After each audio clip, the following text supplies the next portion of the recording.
One of the first things that President Trump did once taking office on January 20th was begin the process of defunding the National Electric Vehicle Infrastructure Program, or NEVI program, that was signed into law in 2022.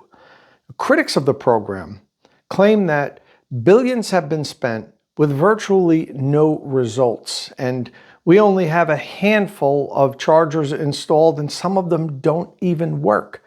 But people say a lot of things. It doesn't necessarily mean that it's tethered to the truth. And quite honestly, I haven't done enough research to really understand how well the program has gone or how poorly it's been executed. But here today on State of Charge, I have a guest who has that information. In fact, that's what he does for a living. And he has the data to tell us whether this program has been a boom or a bust so far. So with that said, let's get into it.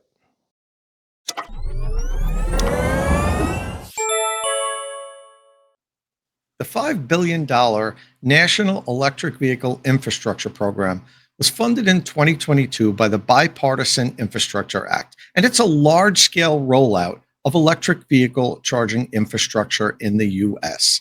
The program's received a lot of criticism over what seemed to be extraordinary delays and the lack of progress over the last few years.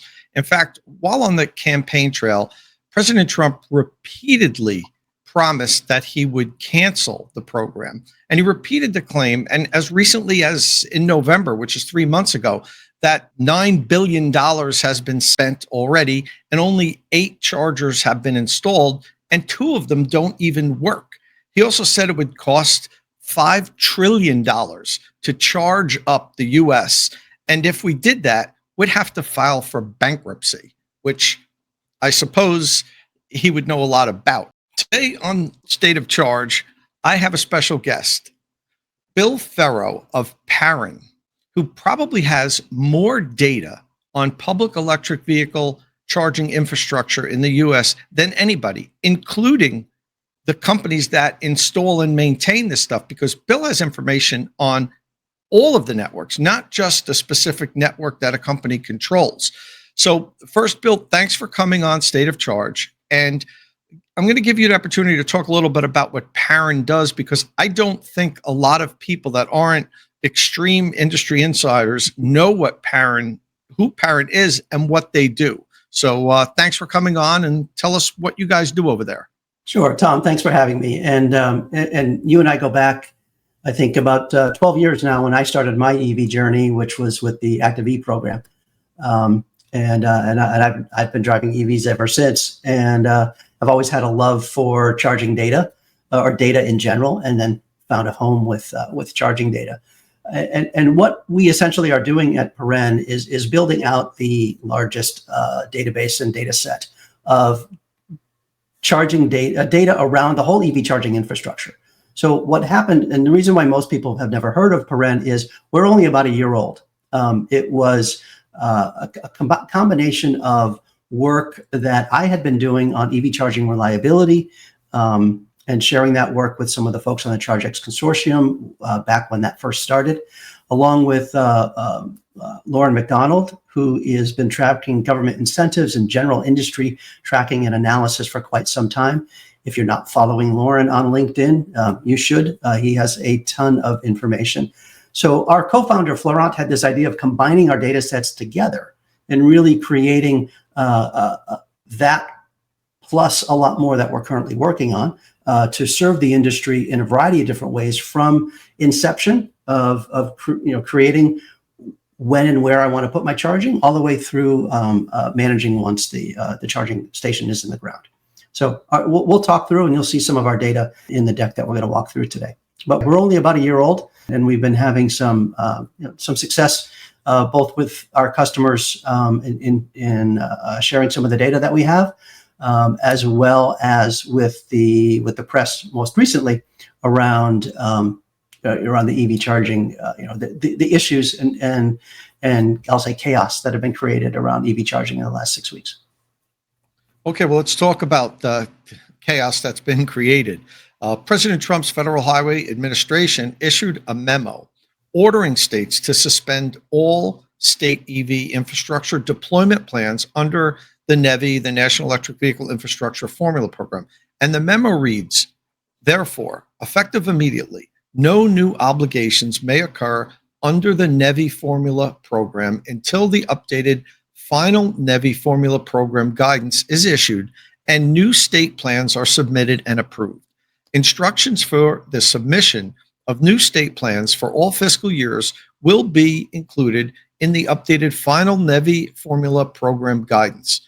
Since the Federal Highway Administration is suspending the existing state plans, states will be held harmless for not implementing their existing plans until new guidance is issued.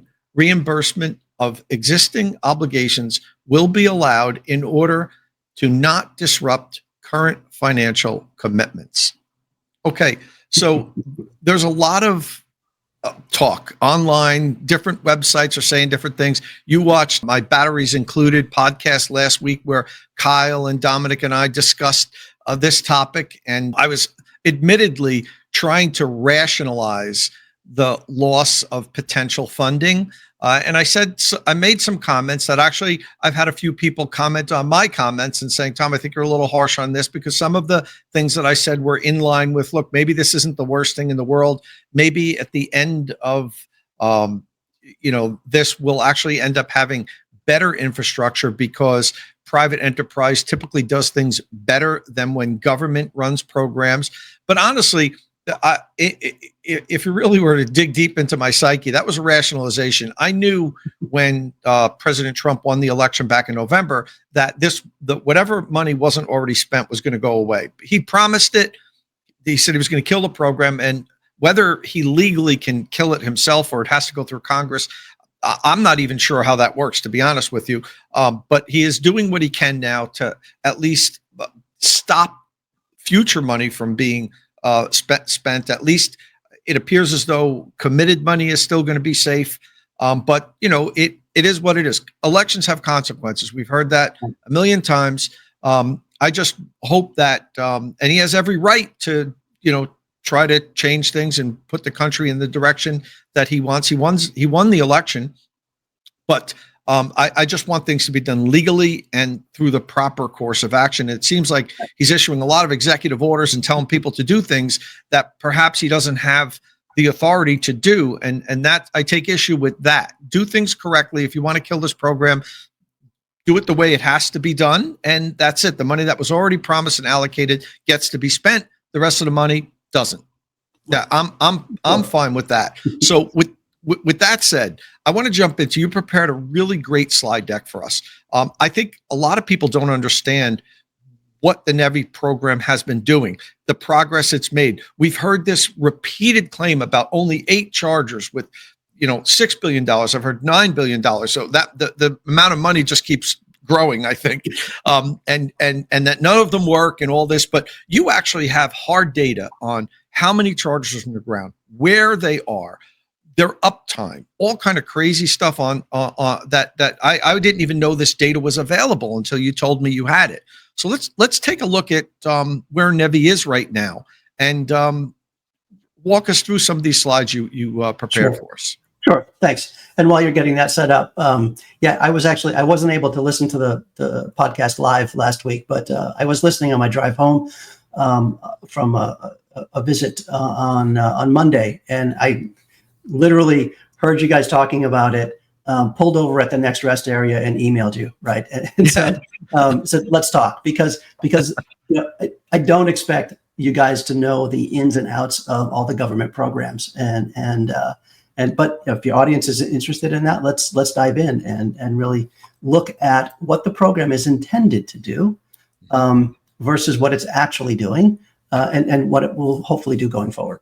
So to start with, you've quoted a bunch of numbers, right? The infrastructure, the Inflation Reduction Act allocated $5 billion to, we say states, right? So 50 states plus DC and Puerto Rico. I'm not going to say that again. There's 52 entities in states that we refer to, right? And it's based on a formula. And the formula is based on something called alternative fuel corridors, which are basically most of the nation's highways where they have been designated areas where hydrogen, electric, other non-gas fueling options are to exist. So with this complex formula, the Highway Administration came up and said each state gets a certain percentage of the $5 billion. 400 million for Texas, 13 million for Puerto Rico. All right, that's the highest and the lowest. And the way it's going to work is over 5 years, starting in 22-23, over 5 years, that money is going to be allocated. And one of the key things in what you read, the key word in what you read on that announcement is obligation. And what's the definition of obligation? Our understanding of the definition of obligation is contracts awarded, right? So if you're running if you're trying to deploy a charging station in the state of New Jersey, once you've been awarded a contract, the state is then obligated to pay you that money. And so that's kind of how we're looking at this with that keyword. But let's get back to sort of what NEVI is about, right? So there's really two phases to NEVI. The first phase, and the one that we're in now, is the corridor program. And it's intended to fill out what we call charging deserts, right? And I'll use an example. Cotulla, Texas. Tom, I'm assuming you've never been there.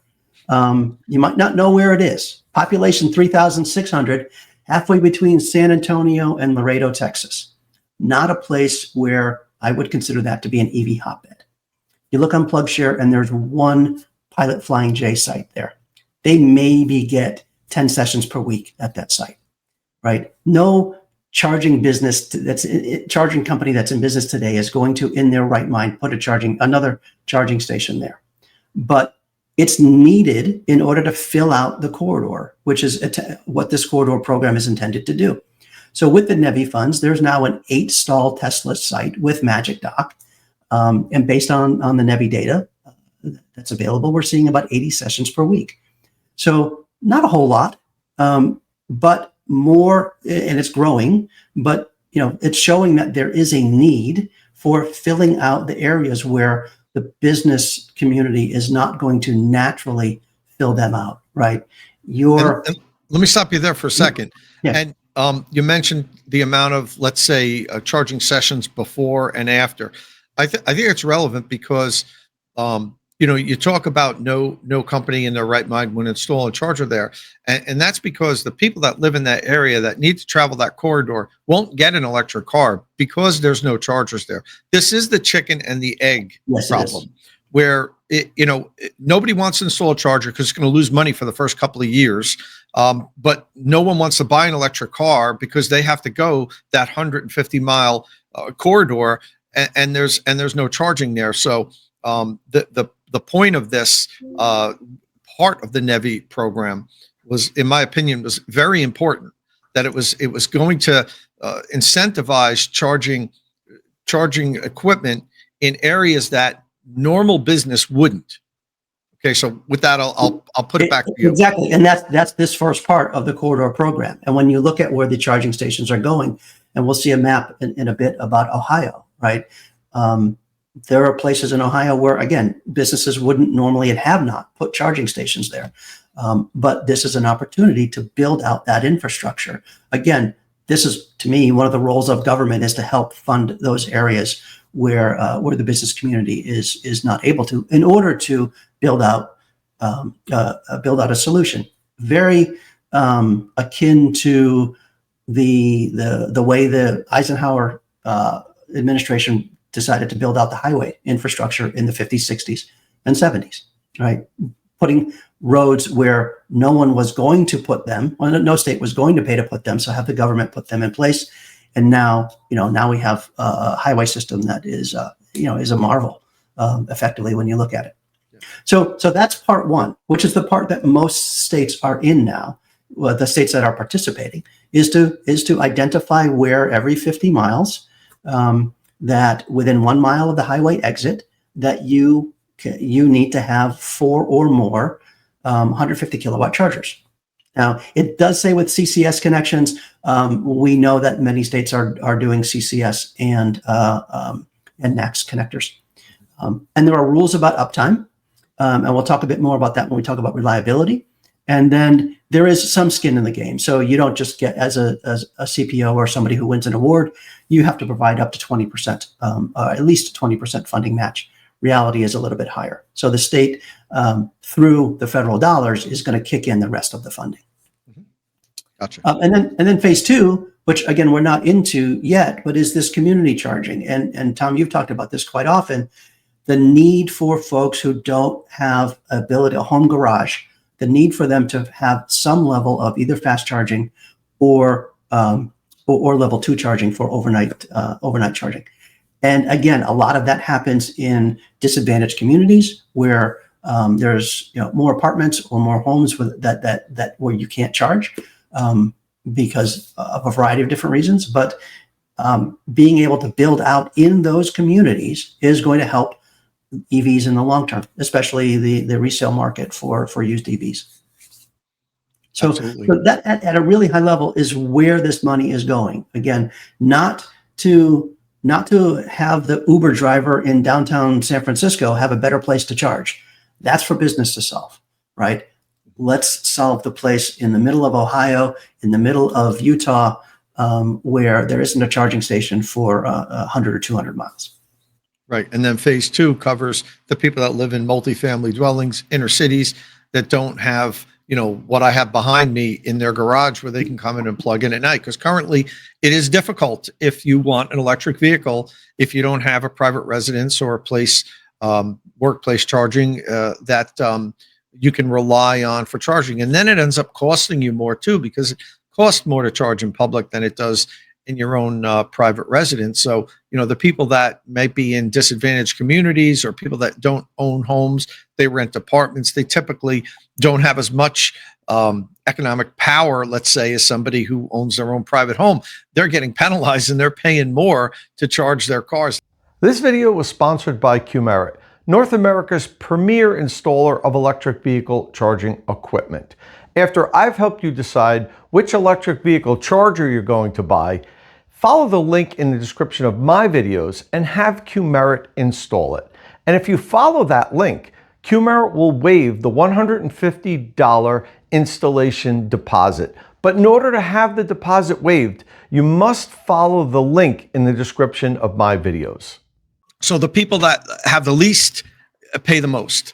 And unfortunately, that is the economic model that we're in right now. This would hope to help that. Particularly, I'm a big fan of level 2 charging in urban areas as opposed to the DC fast, which you need a balance of it because sometimes people need to charge up quickly to go on a long run. But, if your vehicle's dwelling for a long time overnight, let's say, you need to be able to plug in level 2. And that's really the best way to do it. And the infrastructure costs a lot less. So, okay, we'll jump on to the next slide. Right. And just one last comment there, right? Sure. That phase 2 gives the states the leverage to figure out what's the best solution for their state. California may be different from North Carolina, different from New Jersey. Right. So that's really one of the benefits. Okay. So when we look at where we are today in the program, right, there's 615 million that has been awarded, right? That doesn't mean all the contracts are in place, and it doesn't mean that's been obligated, going back to that key word. But based on our tracking, there's 1,000 charging sites representing about 4,800 plugs that will be that have already been through the whole RFP process. Winners been announced, and contracts have been or are in the process of being negotiated, right?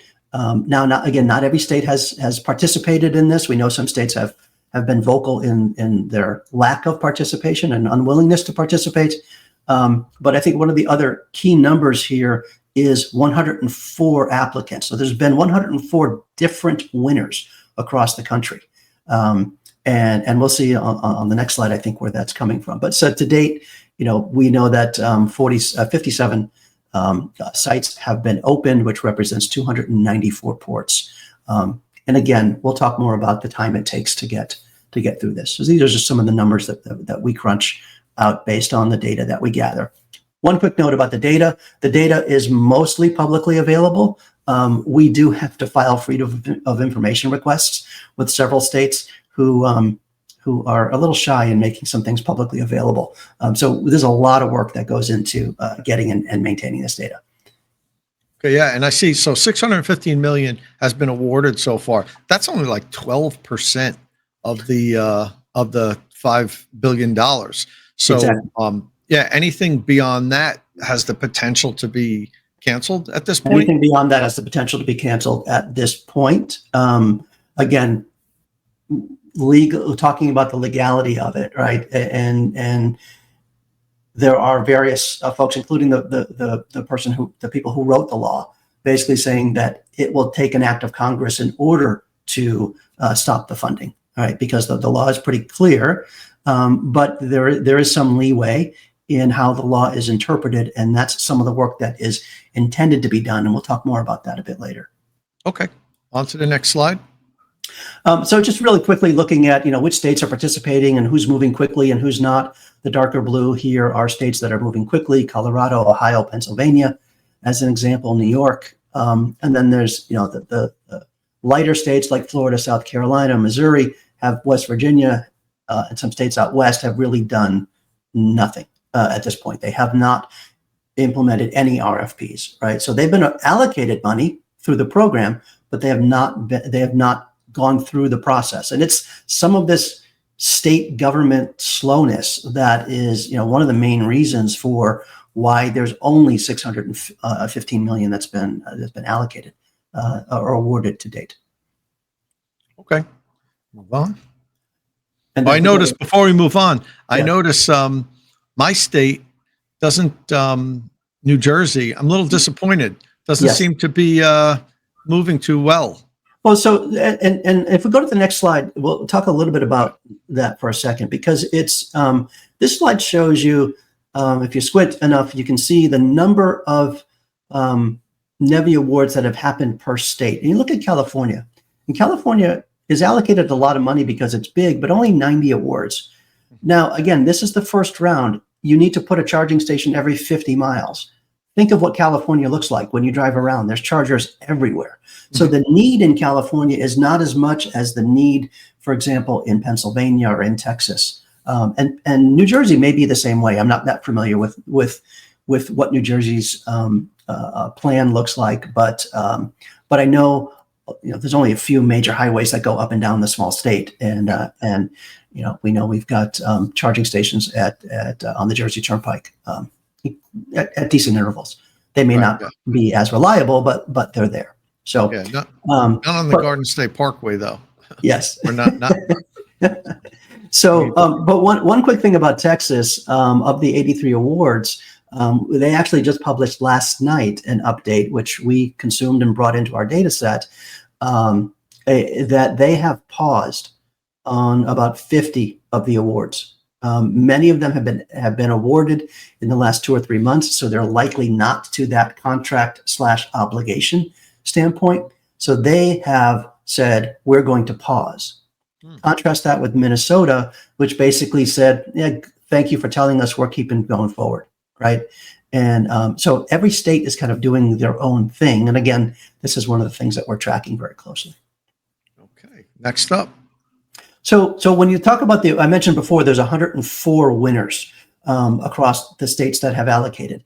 When you look at who the winners are and start to roll it up, these are the top 11. There's 2 tied for 10th place, but Francis Energy has made a very big bet. And for those who don't know Francis Energy, they started out as a mostly Oklahoma, Nebraska-based, really very hyper-regional based CPO, and they're looking to use these NEVI funds to get wins in 20.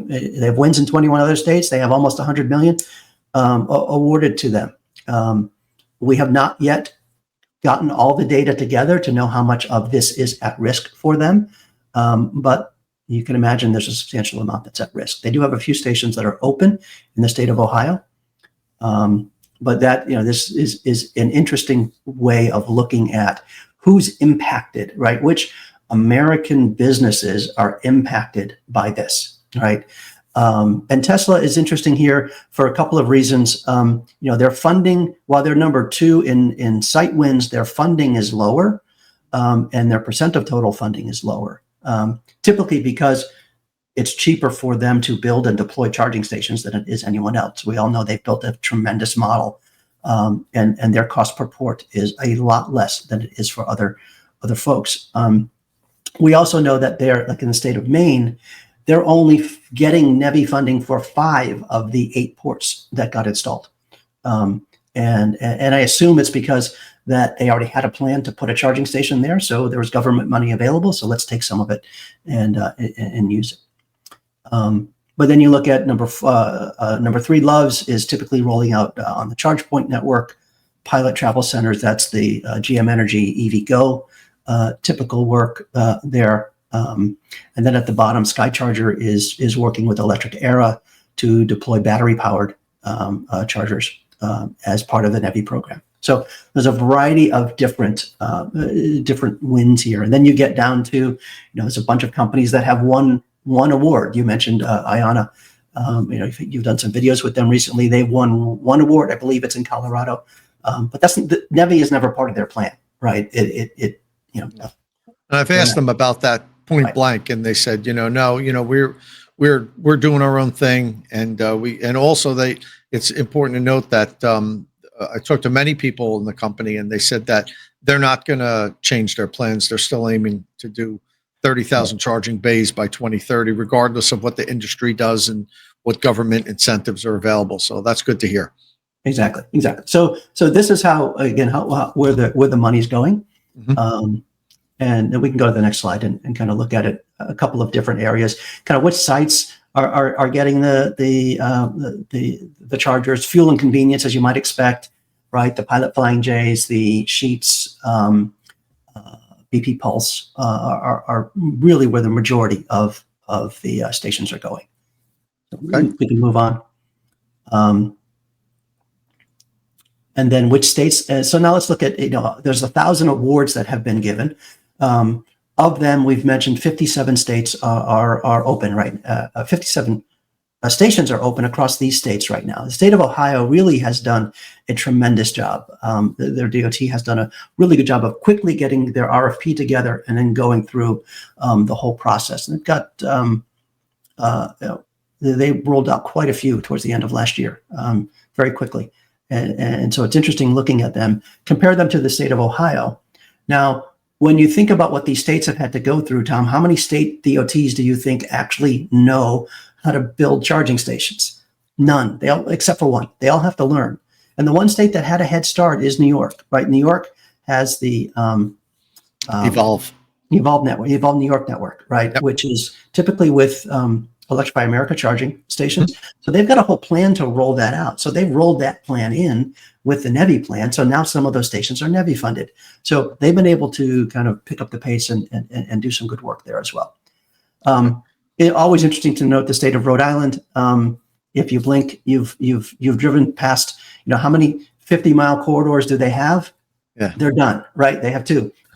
So they are actually the first state to complete phase 1. And they're starting to look at phase 2. And, one of the benefits of being small is they're going for their certification so they can move on to phase 2 should they be able to continue.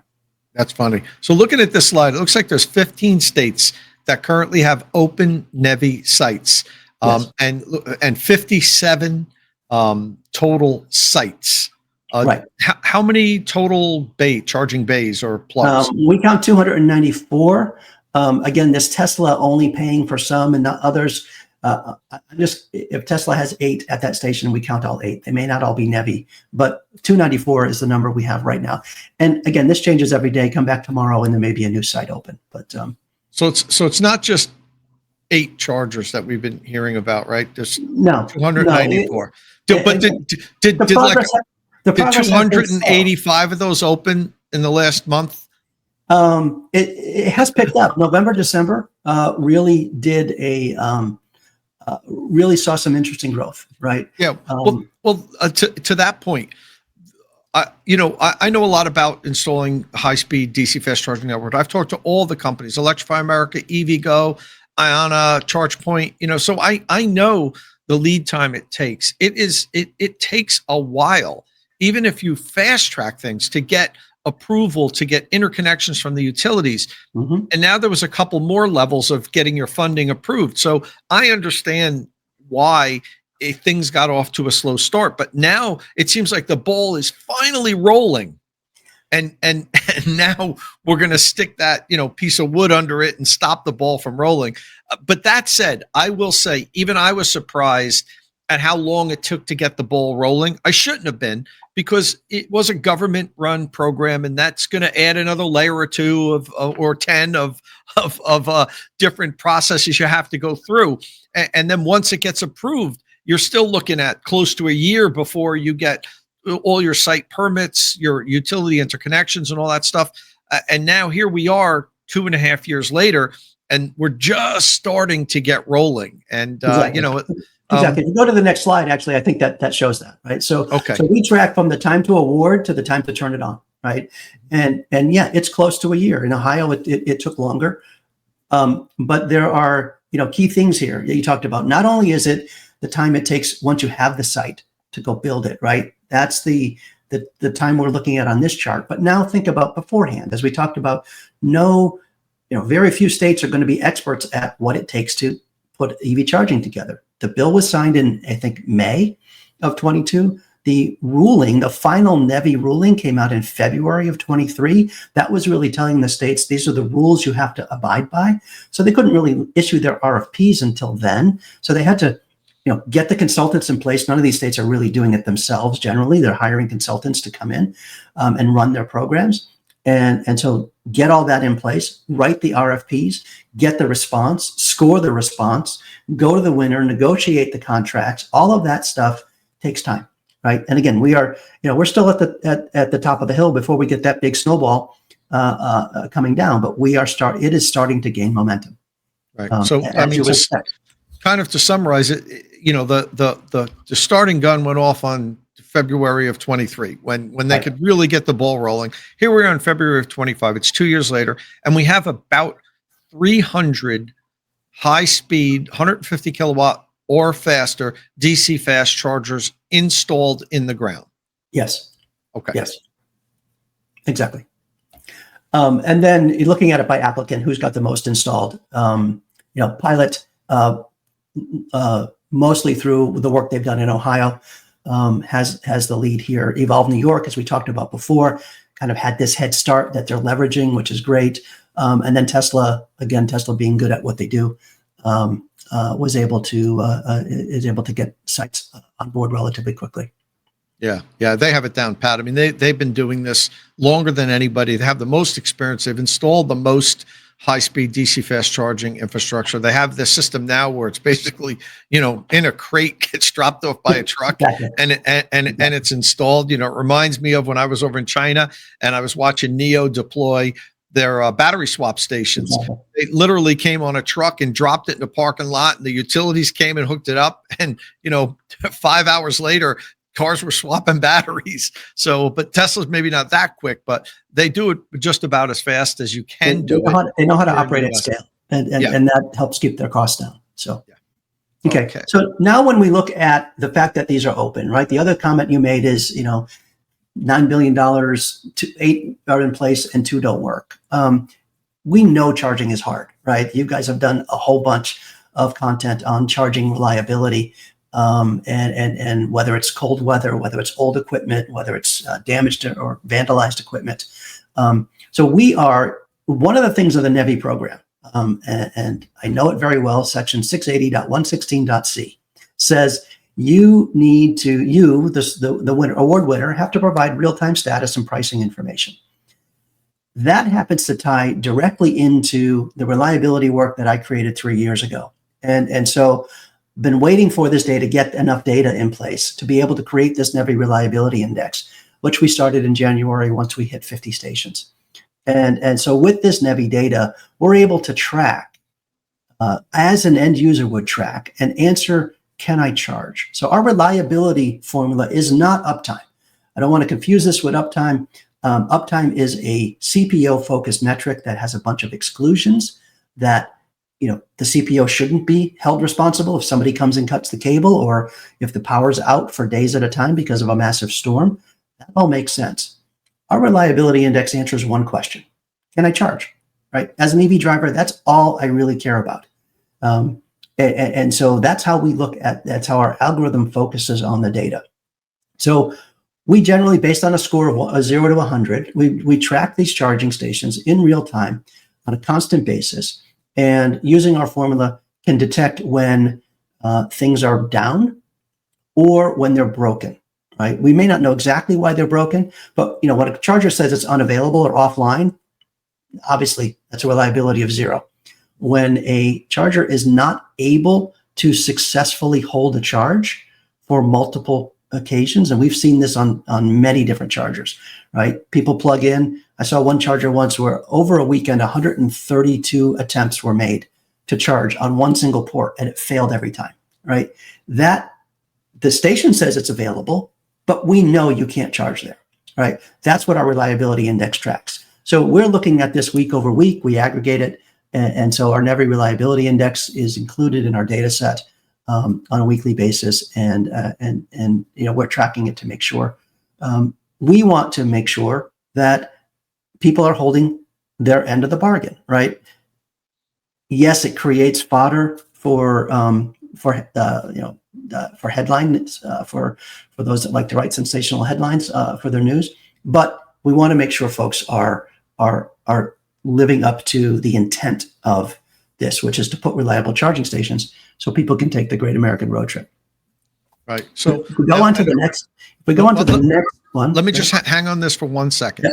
I just want to talk about the reliability for a second. So the program parameters indicate that the stations have to have a 97% uptime, but they're not using the same metric that you are. So No. So these stations that you're coming in, let's say 90%, because you look across the board week over week, it's about 90%, actually a little bit higher than 90%. They might all be 97% with the way that the guidelines were written.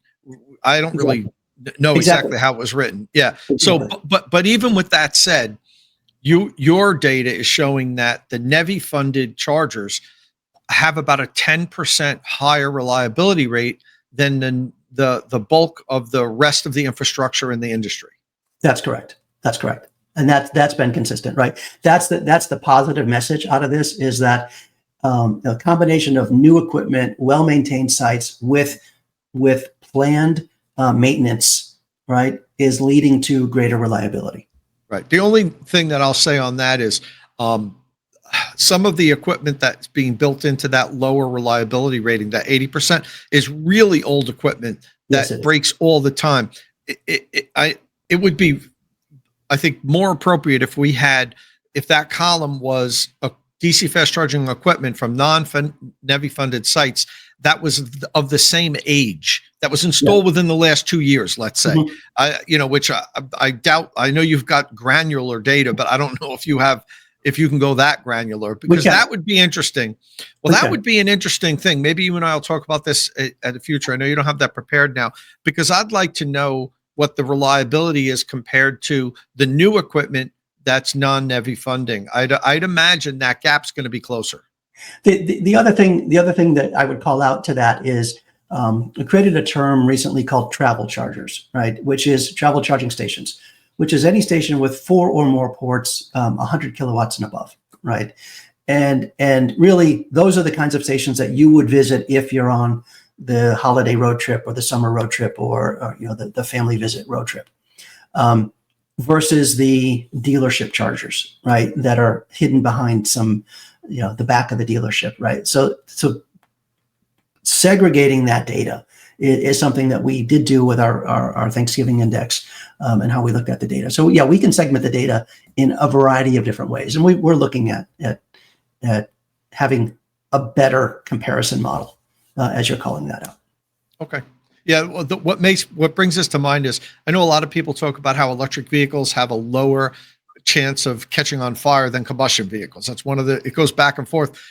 and they cite data showing, in last year, a certain percentage of electric vehicles went on fire, a certain percentage of the giant pool of combustion vehicles. But Right. what that doesn't factor in is some of the combustion vehicles that went caught on fire are 20 years old. Right, And, exactly.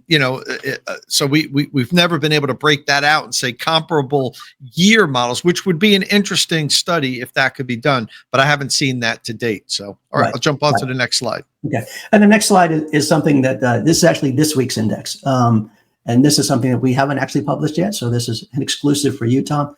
But basically, based on all the NEVI chargers, and again, based on our reliability algorithm, this is where hotspots are, right? Green is good, red is bad. There's one red dot here, one bright red dot here. That is in Austinburg, Ohio. And it's it's one of those Pilot Flying J installations, and 2 ports on that station have been down for several weeks now. So it's the EVgo puts in the dual charging Delta City. So there's 2 units capable of charging 4 vehicles. So we made some inquiries. We're still waiting for some responses to see why that's been down. Again, it could be vandalism. It could be some maintenance issue, which would amount to an exclusion.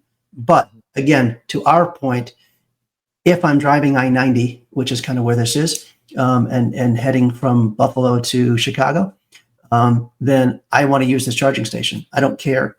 I don't care why it's down. Right. I really want to use this charging station. It meets my needs perfectly. So will I be able to charge here? So right now, that's the brightest red dot. Sure.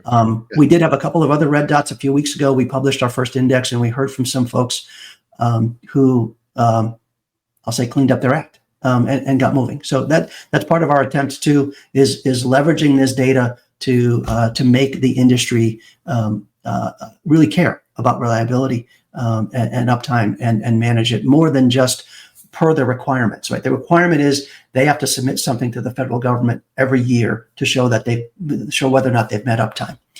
Some of the data has to come quarterly, some comes yearly. That doesn't help me at all if I'm driving from Buffalo to Chicago and I need to stop before I get to Cleveland, right? So that's why we're looking at this data in real time. That's the thing. And you talked about vandalism being a case for an exclusion. Is that excluded for your uptime rules, or is that you're talking about the NEVI rules? No, the NEVI rules exclude it for uptime. For reliability, it's not excluded. Again, if I'm relying on that charging station and someone came along and cut the cable, I want to know that I can't charge there. No excuses. And honestly, some of these sites, if the charger was just broken, what would stop them from reporting it as, well, it's not working because it's been vandalized? Like who's there's not going to be somebody driving around checking the sites. I mean, that could be their way to get past the 97% reliability. If the thing breaks, they could just report that, somebody came and smashed it with a hammer. We'll get it fixed as soon as we can. And it sits there for weeks. So and we've pushed really hard to get this data to be accessible, right? And not every state is providing data as they're supposed to be. But one of the reasons why we're doing this is also to provide a way to audit that, right? So that if the CPO or the site owner, whoever has to provide the data, comes in and says, oh yeah, here's why. Well, then why did it take you 8 weeks, right? We have the data to show it went down at 5 o'clock on Tuesday afternoon on the 1st of January.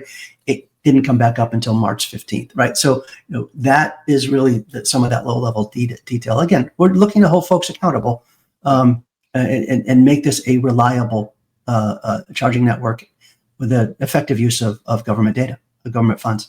So now, you read this at the beginning, right? And so let's come back to it and kind of bring it all together, right? $5 billion allocated, 615 awarded across 1,000 sites.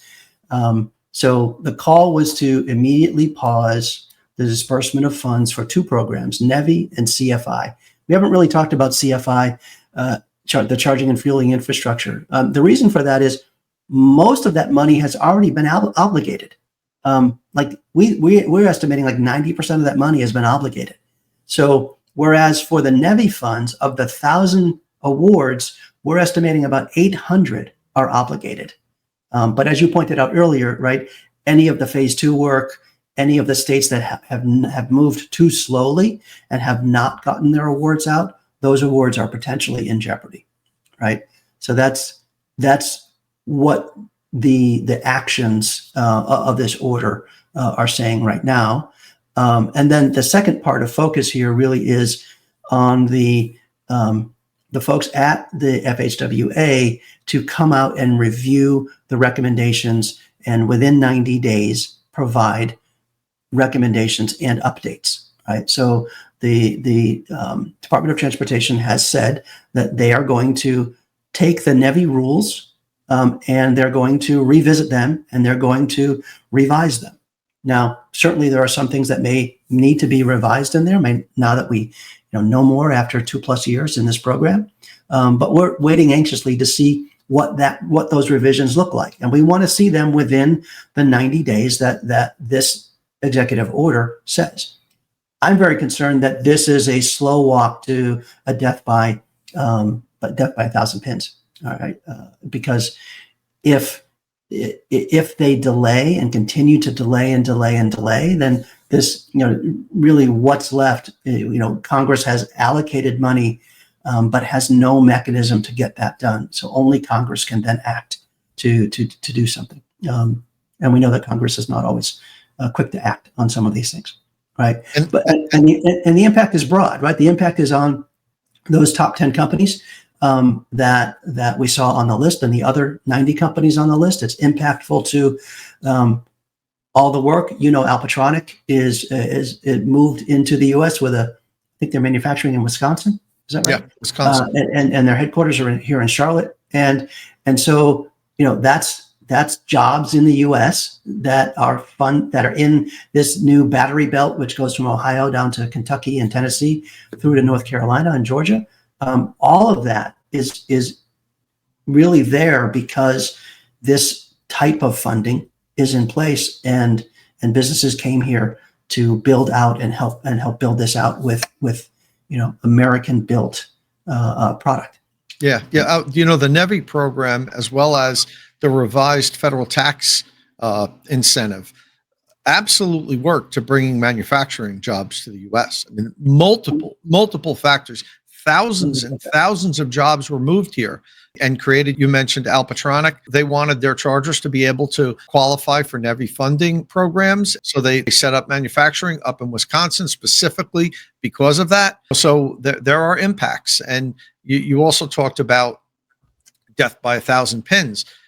If things just keep getting delayed and delayed and delayed, like you said, these companies that have applied for the money, they can't just wait Exactly. a year. Exactly. They can't just sit there and say, okay, we'll just lay off everybody. Go home, and we'll call you in 8 months when Congress decides if we're going to allow this to move forward. So whatever happens, I hope it happens quickly. I doubt if it will. I don't think that the current administration can stop it quickly. Exactly. So I think there's two paths. They'll either drag it out the way we had talked about and death by 1,000 stabs, or at some point they'll offer the revised plan, claim a victory, right? So look, now it makes sense. And then let it keep going, kind of like what the previous Trump administration did with NAFTA. They said this is garbage. Let's make a new one. They made it a new one. Tweaked a couple little things that there was net gain, net loss, there was losses and gains, and said, okay, now it works. So maybe, and of course you see what happened now with that, but hopefully that would be the best outcome to have people look at it and say, okay, we're going to tweak this. We're going to tweak this. Now you can do it because it's good for American jobs. I don't think that's what's going to happen, but I think they're going to string it on. Yeah, well, let's look at just one last thing here, the impact, right? The impact of this on our industry, right? So last year, if you look at the AFDC database, which is a government database that tracks EV charging, almost 15,000 new ports were added to that database. Now, not everybody puts their data in there, so it's not 100% accurate, but it's a good number to go by. We estimate we've talked about Iona, Mercedes-Benz, Revel, people I call the charging 2.0 vendors. We're estimating that we're going to get another 15,000 charging ports in the US this year. what we saw there, best case is we're going to get probably 2,500 from NEVI, right? That's 17%. So the industry is moving forward, right? There's opportunities. Some individual companies, may have bet too big on NEVI and may be impacted, but the industry as a whole and the charging infrastructure as a whole will continue to grow. We're seeing that. This NEVI program is not going to stop the momentum that's there today. We need more charging infrastructure. We know that, based on lines, based on heavy utilization in key areas, that charging needs to grow. The infrastructure needs to grow, and we continue to see it. But Iona's going to put, I think they said they're going to put 100 new sites in the ground this year, right? Which would be 1,000 ports if they keep to their 10-to-1 ratio, right? Yep. So, and Mercedes-Benz is moving forward. Revel is building some large infrastructure. They just got a $60 billion investment this week. So the momentum is there. The business community will continue to move forward. What will suffer is those hard to reach places where it doesn't make sense for business yet to put charging.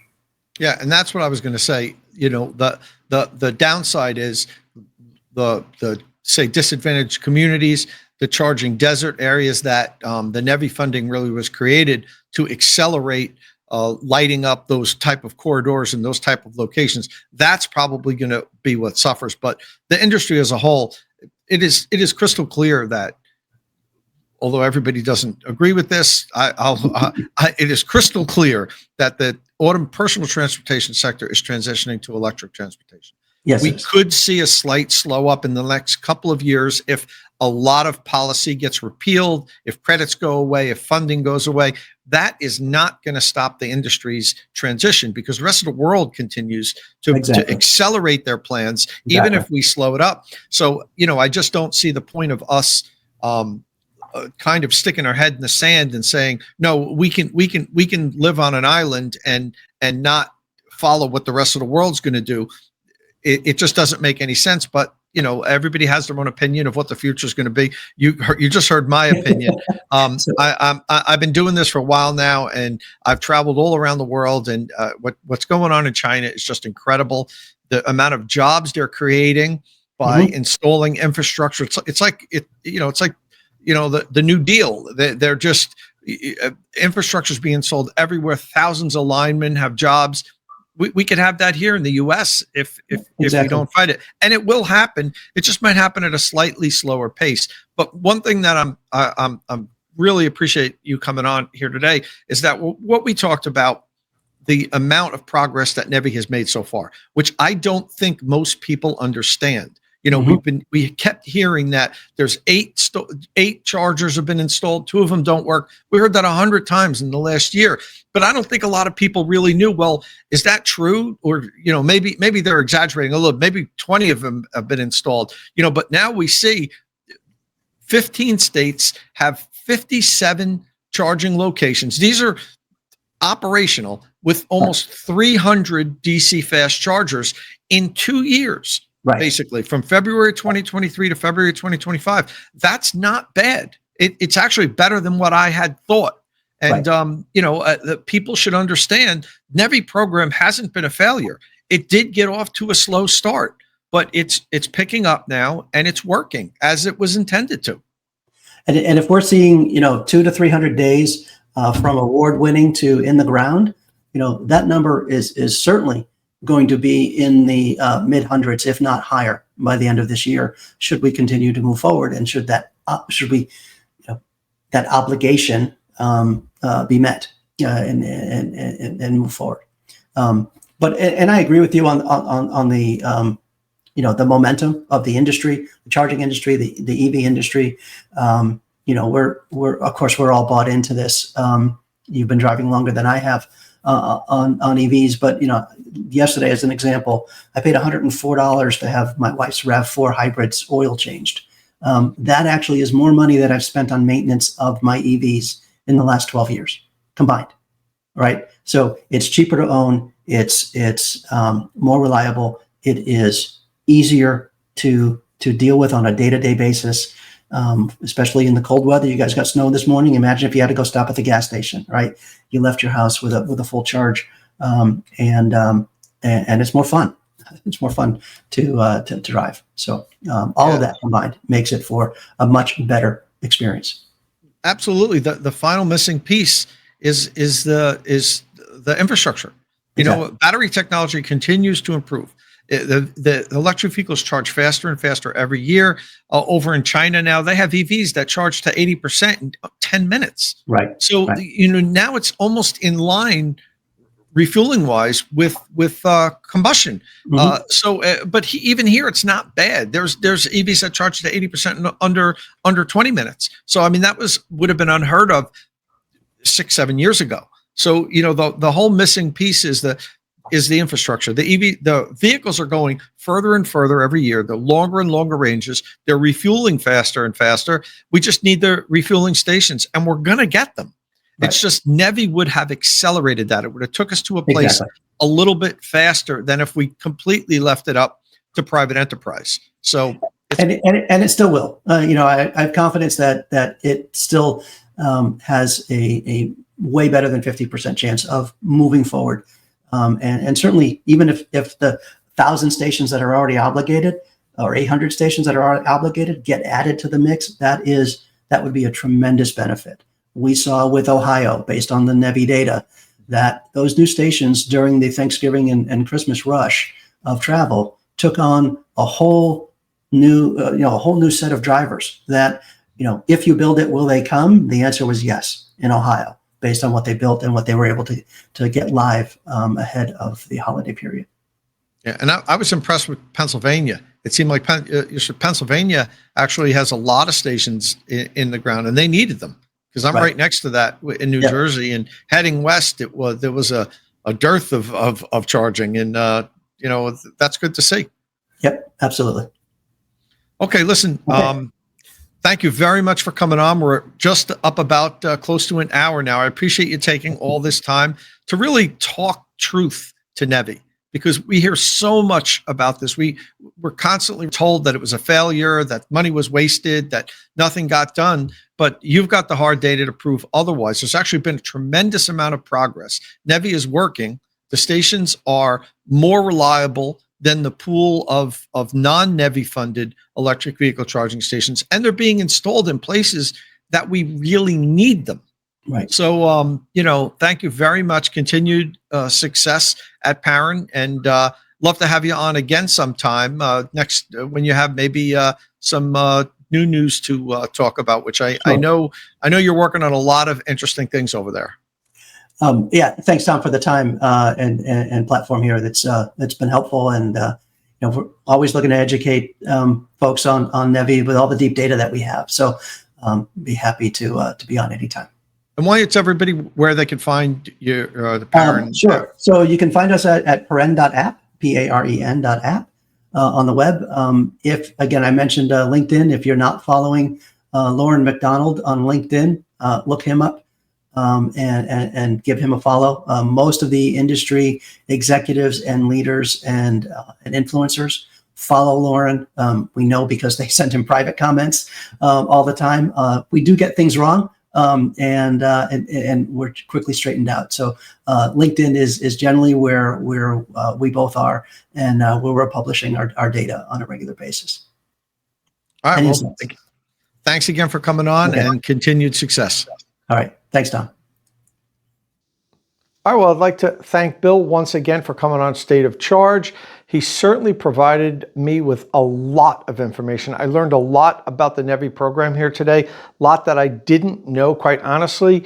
Coming into this, I really wasn't sure how much progress was made, whether or not this program has been a total bust or not. But coming out of it, I don't believe it has. You know, we learned that the bill was signed in 2022, May of 2022, but the final NEVI ruling didn't happen until February of 2023. Now we're in February of 2025. So there's really been 2 years for companies to apply for the funding, get approvals, start the process, and get the chargers in the ground. And in that time now, we have chargers in 15 states. We have 57 sites that have chargers and about 300 high-speed chargers. Bill said slightly less. I think he said 293 or 294. So nearly 300 chargers are in the ground now, not the 8 that we've been hearing for quite some time from various people that are not in support of electric vehicle charging infrastructure. We also learned that the chargers have a higher reliability index, better uptime than the non-NEVI DC fast chargers that are installed throughout the country have.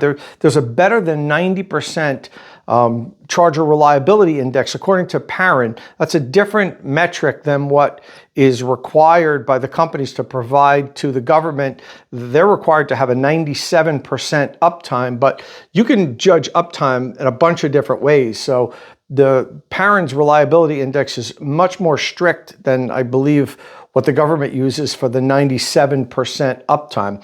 But in any event, these chargers are more reliable than the non-NEVI chargers are, which is a good sign, at least, that they are installing quality equipment.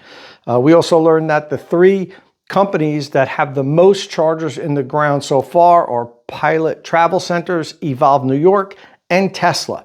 And those 3 companies account for 35 of the 57 sites. I don't have the specific number of chargers, but better than 50% of the overall sites that have these chargers installed throughout the country.